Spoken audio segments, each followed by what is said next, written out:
Welcome back. We are on season 5 of episode 1. If you are in your 0 to 2 mark. Stop. We are on season 1, episode 5. What did I say? Season 5, episode 1. Oh. We're not even there. We're not there yet. Jeez. Sorry, guys. Okay. Anyway, if you are in that 0 to 2 mark, you want to stay tuned for this episode because we're going to talk all about business insurance. Turn it up.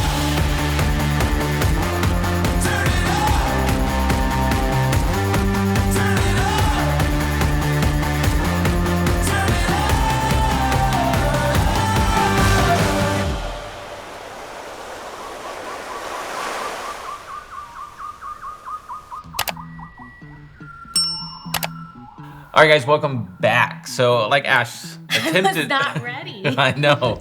So I started.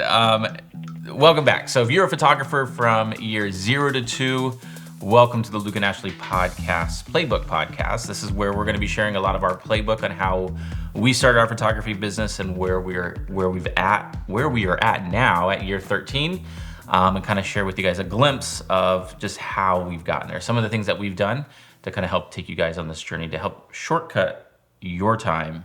And so by year 5, you're like, You're rock stars. You're a rock star. I don't know Yes. if that will happen. You're owning the industry. You are the next Yes. somebody. So this particular episode is season 1, episode 5, and we're going to talk all about, do you need a business license? Do you need insurance at this stage of the game in the 0 to 2 year mark? And Ashley's answer is, We don't know. we don't know. No.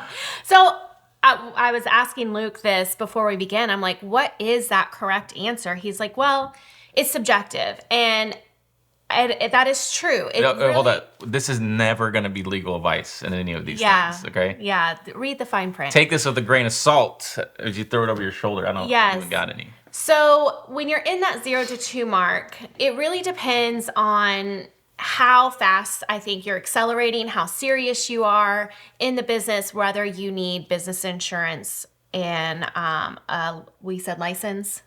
Is that what we said? Mm-hmm. A business license. If you're just kind of dabbling in this, maybe you're just shooting for some friends, maybe you just have a camera, you're not really investing in gear or anything like that, I would say no. I would say you really don't need any of that if you're just dabbling. Now, if you are serious and you're like, you know what, I'm setting up a business, I got a website, I'm marketing, I'm investing into some gear, then I would say yes, you need to get some insurance on your gear. And you need to go to your city that you live in and see what the rules and regulations are to have a business license. Yeah, I'm the gray guy. I like to live in the gray and push those boundaries. Ash is very black and white when it comes to following rules, yes? And I think that's why we're still in business. That's exactly why we're still in business. So my advice I'm about to give to you is, what would somebody living in the gray do? Okay, if you're a gray person, this is what I would do, and maybe you would do the same thing. From when we got our business license, where we live in the city that we live in, it was. I think they said if you make over $600 in 1 year, you have to have a business license. Okay. How are you going to know how much money I've made in 1 year? Like, if I don't have a business and I haven't paid taxes, this is where my mind goes. There's no audit you can do against my business or anything. Like, it's like illegal. It has to be illegal for something like that. So in my mind, it's like, if you stay under the radar, this is Luke's opinion. This is just take it for what it is.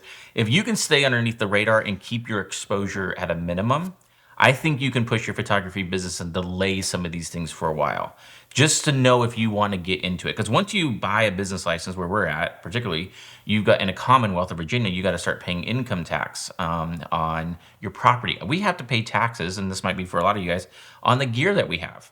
It's freaking ridiculous. Like, it's one of those things we'll get into at another point. It's robbery. It is. Like, theft is taxation is theft. Okay, we're not going to go there.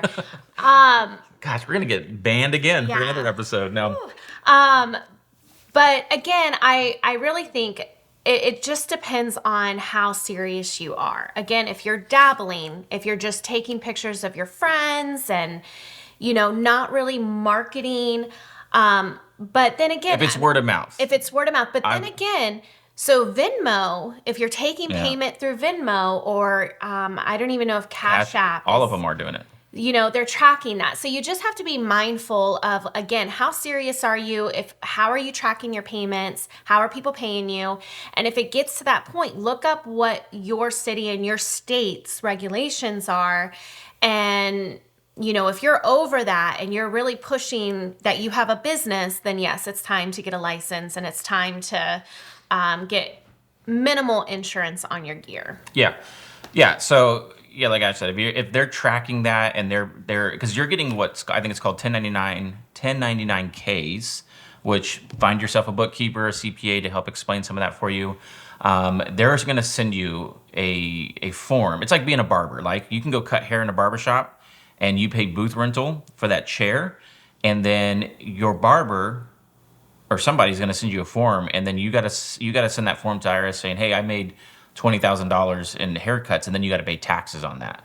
And so it's a little bit different from just getting a paycheck from your employer type of deal.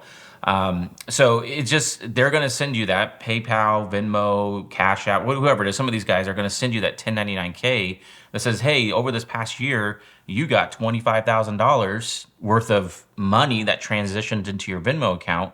And you, depending on how it's been categorized, you may have to pay taxes for that. I know with PayPal, you can request money from friends and family, or you can request money from businesses. And depending on how that transaction happens, depends on the tax situation, if I recall correctly. So there's ways around it. If you just want to start out small and make it happen, check and cash are going to be the best way. But like Ash said, if you begin to start going down this road and you love what you're doing and you're like, this is great, I just want to minimize any potential craziness, then go ahead and stand up your business, get an EIN number, visit a tax professional and a bookkeeper, and begin to go down that path on that. Mm-hmm. Again, Luke's very in the gray. Ash is keeping us on track, which is great. And business license in the beginning stages, they're not like much at all. $50. And where we're at like $50 to $50. No. Until you make over $100,000. Once you make I'm saying where we're at. Oh yeah. In the U.S. Yeah. In the city that we live in, our business license to begin with was $50, and then once you get over $100,000, then they start racking it up. Like there was one year we ended up having to pay like $1,500 to have a business license. And our business license is due coming up. It is coming up. That's a fun reminder right there.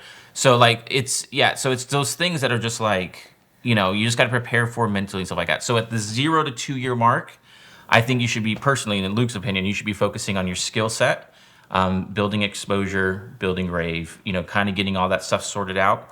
Once you get to like year 3, that's when you can probably start a business. If you for some reason take off and you're one of the lucky few that just begin to take off and start going, and you need to start tracking your income, then yes, find that bookkeeper, that CPA that's going to help you out with that. Yeah, absolutely. What else? What we're going to talk about? I think that's it. All right. So, we can talk a little bit more about insurance. We've had insurance for our business. So as you start getting into weddings, especially if you start going down that wedding route and you start getting into these buildings and these venues, they're going to start requiring a COI, so a certificate of insurance, meaning that you have general liability insurance to cover you and to cover the venue in the event that you do something to damage their property.